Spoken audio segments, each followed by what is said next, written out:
What's up, guys? Steve here again with Fish On, and shoot me a big thumbs up. Please share and subscribe.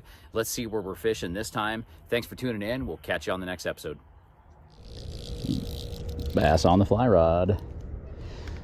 You've caught us at River's Edge Natural Area in Loveland, River's Edge free public spot. I like to target one of the big carp that are swimming around in here on the fly rod, but we're gonna fish for what's biting, and this is the guy that just got the job done right here. I've caught trout on this, bass on this, just a black streamer with a little bit of green flash. So pretty simple, straightforward bass fly right there. Got the 9-foot 8-weight, because if we did get into larger bass than that, or carp, we would want something with a little bit of backbone. So let's see what the day brings. This little mom with babies hanging out with me all morning. It's awesome. Stalking bass with the fly rod. Oh, come on, buddy. Got another one I can see here in shallow water. Let's see if he wants it.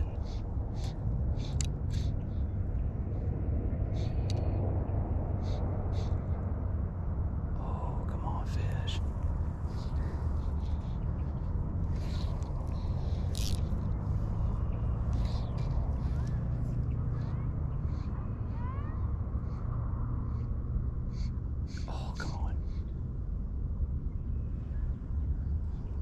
River's Edge Natural Area, and this pond has largemouth bass. We may have a multi-species day today, guys. We might go for carp, we might go for trout. We've caught a trout in here before, but never done an episode at this spot.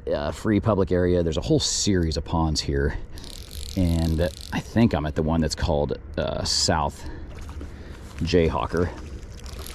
We're gonna see if we can land this bass. Come on, fish. And he took a little streamer pattern. I almost went topwater, but it's kind of later morning, so he took this little streamer pattern, and we're gonna lip this guy.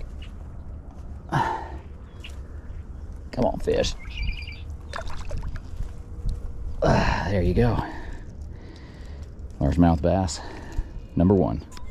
It's a pretty one, guys. Small, but nice belly on him. See you, buddy. So that was a good start, guys. Oh, there's some big carp. Man, I got no idea if I can get one to bite this, but we're gonna try. Some big carp swimming through right now. And we'll see if they can bite. Come on, fish.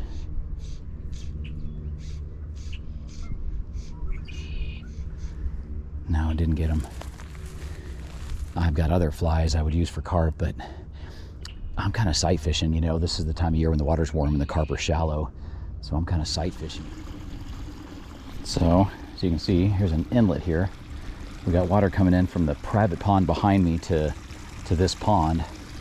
So you think we're gonna fish this? Absolutely.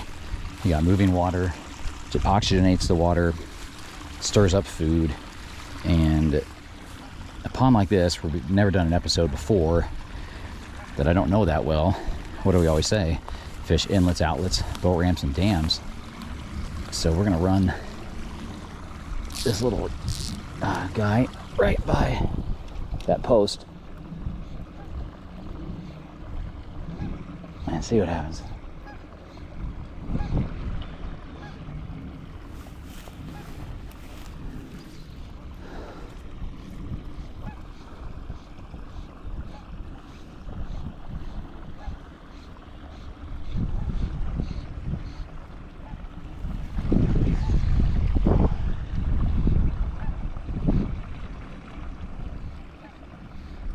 Inlets, outlets, boat ramps, and dams. That's where you start if you're on a lake that you don't know, that you've never fished before. So that's where we're always going to start. And even that little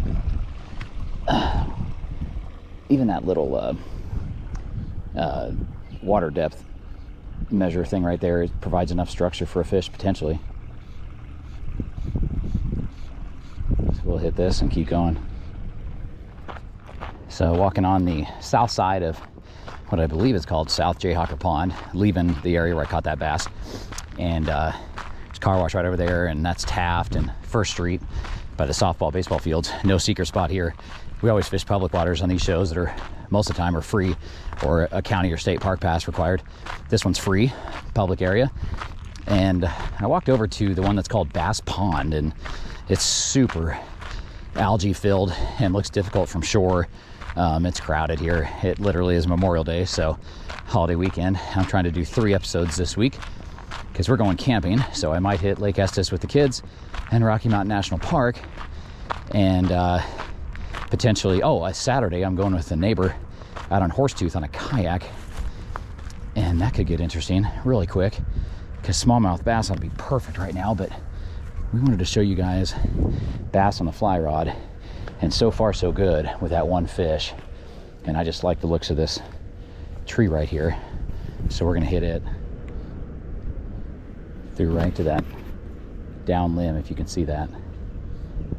There ought to be a bass that lives right there.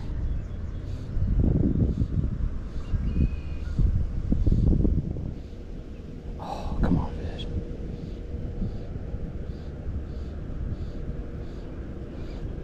How did that not get bit? How did that not get bit? I'll show you my bass fly box here. So once again, some of these would be for probably bigger bass than I'm targeting here, but got a few streamers, very similar to like what you'd fish for trout. A million of these poppers in different colors.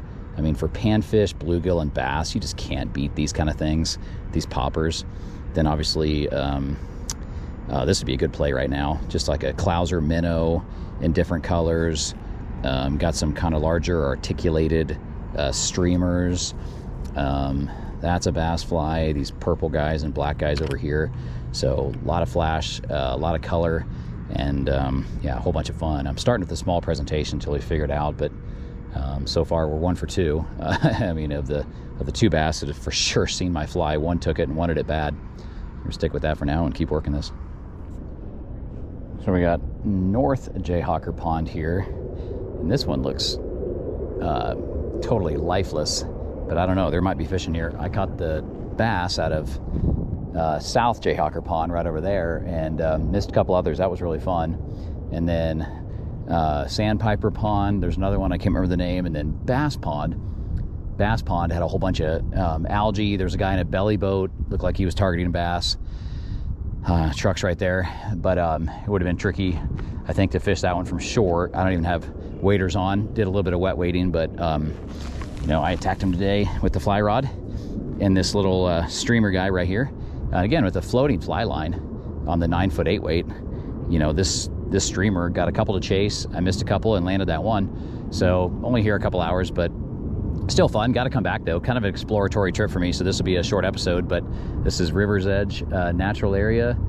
Standing on the banks of one of the Jayhawker ponds, and yeah, threw to a couple carp. Did get them to bite, but targeting bass today in the fly rod at least didn't get skunked, and definitely makes me want to come back and, you know, do some surface action and throw some poppers more in the morning. But we're getting ready to go camping, and like I say, I might even do an episode or 2 from our camp spot and up in the Estes Park area, Rocky Mountain National Park. There grows the great blue heron right there with 3 double-crested cormorants on a log. And we'll wrap this one up as a short episode number 10. We'll catch you on the next show.